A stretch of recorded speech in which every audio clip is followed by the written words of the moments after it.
Have you ever been faced with a life-altering health crisis? Wondering how you can protect yourself and your family from the unexpected? Disability insurance and critical illness insurance can be your financial lifeline. Today, we'll cover these in detail and guide you in finding the right coverage. My name is Gregory Rozdeba, and I'm the CEO of Dundas Life, a digital life insurance brokerage in Canada. We help thousands of Canadians like you navigate through the maze of options and get the coverage that you need, all from the comforts of your own home. Want to learn more? Check out the link in the description for more information. Now, disability insurance and critical illness insurance are important components of any financial plan. They're designed to provide you with financial relief in case you're hit with a severe illness or disability. But what exactly is critical illness insurance, and why should it concern you? You might think the chances of falling critically ill are small, but did you know that cancer affects 1 in 2 Canadians in their lifetime? And it's the cause of death for 1 in 4 Canadians? That's why we need to talk about this.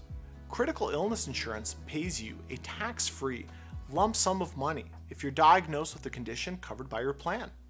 Basic plans cover 3 to 6 common illnesses like a stroke, heart attack, or cancer. But more comprehensive plans can protect you against 25 or 26 illnesses, from cystic fibrosis and Parkinson's disease to Alzheimer's disease. And what can you do with this payout?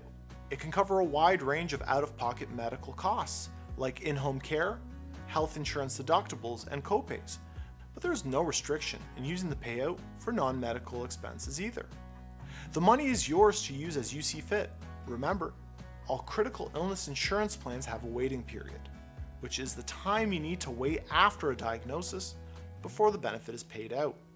A common waiting period is 30 days, but longer periods also exist. Now let's consider an example. Sarah, a freelance graphic designer, gets diagnosed with breast cancer. Fortunately, her critical illness coverage includes breast cancer coverage, but her plan has a 30-day waiting period, so Sarah will receive her payout on the 31st day after her diagnosis. After this, her policy will end as she's only entitled to 1 critical illness benefit in her lifetime. Now let's move on to disability insurance. Why does it matter? Well, 1 in 5 people aged 15 and over in Canada have at least one disability. A quarter of those disabilities among the working age population are work-related. In return for premiums paid to disability insurance, it provides you with a fixed monthly benefit if you're unable to work due to a disability. This includes any illness or accident that prevents you from working, even mental illnesses like anxiety and depression. What's the ultimate goal? To replace a part of your monthly income if you're unable to earn due to an illness or injury. Let's cover another scenario. Suppose you fractured your arm and need time off work to recover. Or you've been diagnosed with PTSD, post-traumatic stress disorder, and need a leave of absence. Or you've developed multiple sclerosis and can't perform your job duties. Disability insurance can be your financial lifeline in these cases. But what are the differences between disability and critical illness insurance? Here's a quick rundown. The first is the coverage amount. Critical illness is not dependent on your salary, while disability insurance typically covers 30 to 65% of your pre-disability income. Next is the benefit payment. Critical illness pays a lump sum upon diagnosis of a discovered condition, while disability insurance provides fixed monthly payments until you recover or the payout period ends. The timing of benefits also varies.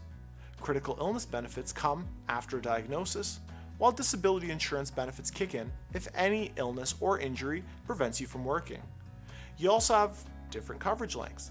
Critical illness can cover you for 10, 20, 30 years till age 65 or till age 70, while disability insurance generally stops at the age of 65 or 70 as well. And finally, the impact of you returning to work. With critical illness, returning to work doesn't affect your payout, but disability insurance benefit usually cease when you return to work. Now, how much does disability and critical illness insurance cost? This largely depends on your age, your health, your job, coverage amount, waiting period, and policy term. Older applicants pay more due to increased risk, while healthy individuals pay lower premium rates. If you're in a risky profession, like a pilot or a truck driver, you're likely to pay a bit more for your coverage. Similarly, if you're hoping for a larger payout, prepare for your monthly premiums to go up. On the flip side, if you go with a longer waiting period, you can enjoy reduced monthly premiums. Choosing between critical illness and disability insurance? Ideally, you'd want both. But if that's not feasible, choose disability insurance if your family relies on your income. It protects your ability to earn, your most significant asset. Choose critical illness insurance if you can't qualify for disability insurance due to lack of income or working in a high-risk job. It provides financial help if you're diagnosed with a severe illness like cancer. To summarize, disability insurance protects you from a variety of health issues that can stop you from earning your paycheck, while critical illness insurance provides a payment when you're diagnosed with certain specific illnesses. Both types of insurance are designed to protect you and your loved ones financially, ensuring a health crisis doesn't lead to a financial crisis. If you liked our content, remember to like this video and subscribe to our channel. For more information or help choosing the right policy for you, feel free to reach out to a Dundas Life advisor today. Until next time, stay safe and stay healthy.